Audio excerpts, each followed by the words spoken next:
मैं आचार्य अनूप कुमार पांडे कक्षा 10 के लिए चैप्टर जाति धर्म और लैंगिक मसले के बारे में जो कुछ टॉपिक इसमें दिया हुआ है, तो प्रत्येक टॉपिक आप सभी भैया बहनों के सामने आएगा और उस टॉपिक को मैं एक्सप्लेन करूंगा।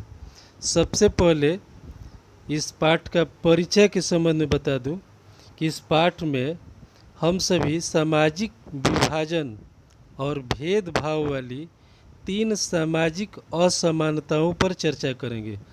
और ये 3 सामाजिक असमानताएं हैं लिंग, धर्म और जाति। इसी का बारी बारी से हम उल्लेख करेंगे और पूरा 3 पार्ट में ये वीडियो बनेंगे। तो पहला पार्ट में हम लिंग पर आधारित भेदभाव की शुरुआत करेंगे।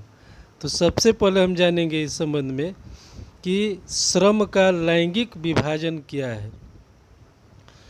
काम के बंटवारे का वह तरीका या सिस्टम जिसमें घर के अंदर के सारे काम परिवार की औरतें करती है या अपनी देख रेख में घरेलू नौकरों या नौकरानियों से कराती है। तो एक तरह से श्रम का विभाजन हुआ। इसमें निजी और सार्वजनिक तौर पर भी विभाजन किया गया है। निजी और सार्वजनिक क्या है, तो पहले से है कि लड़के और लड़कियों के पालन पोषण के क्रम में ही उन दोनों के मन में अलग अलग धारणाएं बैठा दी जाती है कि जो लड़कियां हैं वो बड़ा होकर के घर का गृहस्थी संभालेगी, खाना बनाएगी, बच्चों का पालन पोषण करेगी, सफाई करेगी। ये सारी बातें बचपन से उसके दिमाग में डाल दी जाती है, जबकि लड़कों के मन में ये बात पहले से बैठा दी जाती है कि वो घर के बाहर का काम करेंगे। इसका मतलब ये नहीं कि श्रम के विभाजन के आधार पर कि जो काम महिलाएं कर रही है वो पुरुष नहीं कर सकते हैं या जो पुरुष करते हैं वो महिलाएं नहीं कर सकती है। एक बायोलॉजिकल आधार पर कह सकते हैं कि नैसर्गिक विभाजन के आधार पर महिलाओं का काम पुरुष नहीं कर सकते हैं या पुरुष का काम महिलाएं नहीं कर सकती है। तो वह एक नैसर्गिक विभाजन है। लेकिन समाज के द्वारा जो ये निर्धारण हुआ है यह सही नहीं है। हम देखेंगे कि अधिकांश होटलों में, बड़े बड़े रेस्तरां में जो है पुरुष ही खाना बनाते हैं या दर्जी ही सिलाई का काम करते हैं। गाँवों में देखते हैं कि महिलाएं ही घरों से बाहर पानी लाती है या जलावन के लिए लकड़ी चुनती है। तो एक दोनों का कार्य कर सकते हैं, लेकिन समाज के द्वारा जो ये विभाजन निर्धारित कर दिया गया है इसका दुष्परिणाम यह हुआ कि औरत तो घर की 4 दीवारी में सिमट के रह गई और बाहर का सार्वजनिक जीवन पुरुषों के कब्जे में आ गया। मनुष्य जाति की आबादी में औरतों का हिस्सा आधा है, लेकिन सार्वजनिक जीवन में खास करके राजनीति में उनकी भूमिका नगण्य है। तो ये श्रम का ये लैंगिक विभाजन हुआ।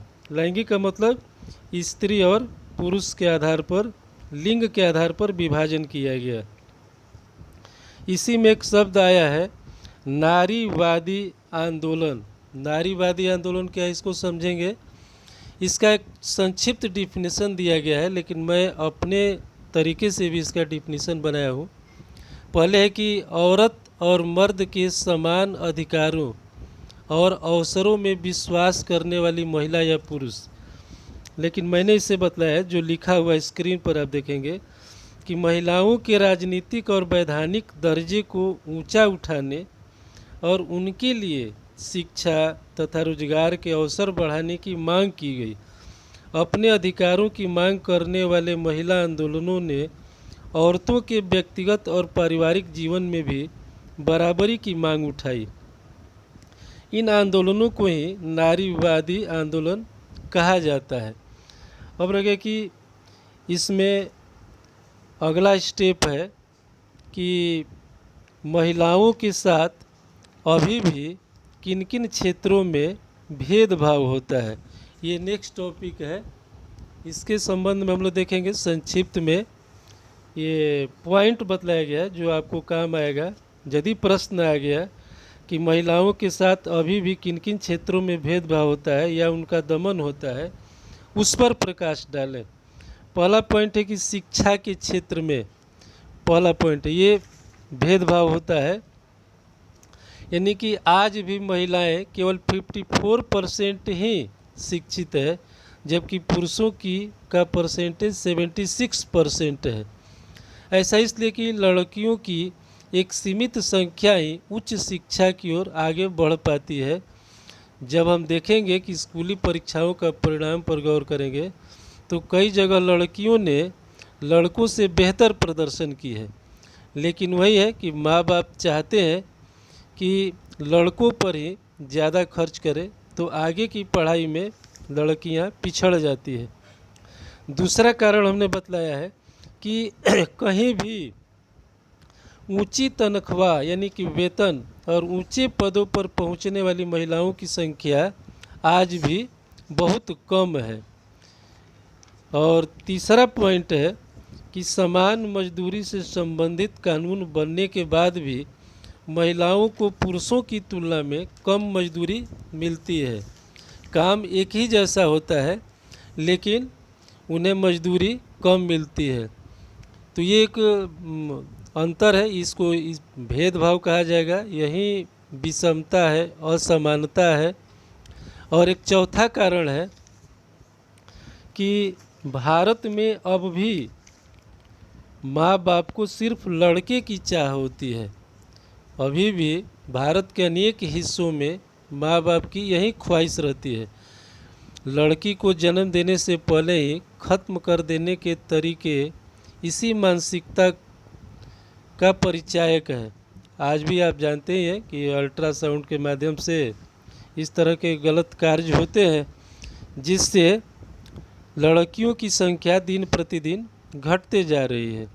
कहा जाता है कि प्रति 1000 पर लड़कियों की संख्या 914 रह गई है। ये पूरे देश स्तर का आंकड़ा है, जबकि भारत के किसी किसी राज्य में 1000 पुरुषों पर महिलाओं की संख्या 850 तो कहीं 800 रह गई है। और ये कारण है कि महिलाएं आज भी शोषित होती है, शोषण का या उत्पीड़न का शिकार होती है। शहरी इलाके में तो महिलाएं खास करके असुरक्षित है। तो ये कारण है। कहा जाता है कि आज भी महिलाओं के साथ असमानता या भेदभाव होता है। चौथा टॉपिक है, देखेंगे कि महिलाओं का राजनीतिक प्रतिनिधित्व क्या है। इस टॉपिक के बारे में एक आंकड़ा बतलाया गया कि पूरे विश्व स्तर पर राजनीति के क्षेत्र में महिलाओं का प्रतिशत 19.7 है। भारत में महिलाओं का प्रतिनिधित्व बहुत कम है। इस संबंध में आप देखेंगे एक टॉपिक जो दिया हुआ है कि भारत की विधायिका में यानी जिस सरकार का गठन होता है उसमें महिला प्रतिनिधियों का अनुपात बहुत कम है। 2009 ईस्वी में एक आए हुए रिपोर्ट के अनुसार देश की लोकसभा में महिलाओं का प्रतिशत 10% है, जबकि राज्यों की विधानसभाओं में महिलाओं का प्रतिशत 5% है। यानी आज भी महिलाओं की स्थिति जो है वह अधिक नहीं है। हो सकता है कभी कभार जो है कोई महिला प्रधानमंत्री या मुख्यमंत्री तक पहुंच गई, लेकिन पर मंत्रिमंडल में पुरुषों का ही वर्चस्व अधिक है। हमारे देश से कई देश आगे हैं। नॉर्डिक देश या अमेरिका के दोनों देश या यूरोप कॉन्टिनेंट, बहुत सारे देशों में कुछ स्थिति बेहतर है, लेकिन हमारे देश में ये स्थिति बेहतर नहीं है। इस समस्या को सुलझाने का एक तरीका तो निर्वाचित संस्थाओं में महिलाओं के लिए कानूनी रूप से एक निश्चित अनुपात में उनका हिस्सा तय होना चाहिए। हम देखेंगे अगला एक पॉइंट लिखा हुआ है कि स्थानीय स्वशासन में महिलाओं की स्थिति बेहतर है, इसलिए कि वहाँ पर 1992 में संविधान में संशोधन करके स्थानीय सरकार में महिलाओं को 1/3 1/3 सीटें जो है आरक्षित की गई है। आज भारत के ग्रामीण और शहरी स्थानीय निकायों में निर्वाचित महिलाओं की संख्या लगभग 10 लाख से अधिक है।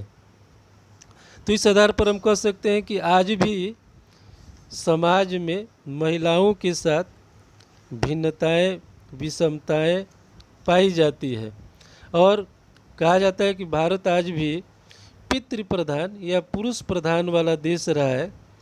पितृ प्रधान का मतलब होता है, इसका शाब्दिक अर्थ कि पिता का शासन, पर इस पद का प्रयोग महिलाओं की तुलना में पुरुषों को ज़्यादा महत्व देना कहा जाता है।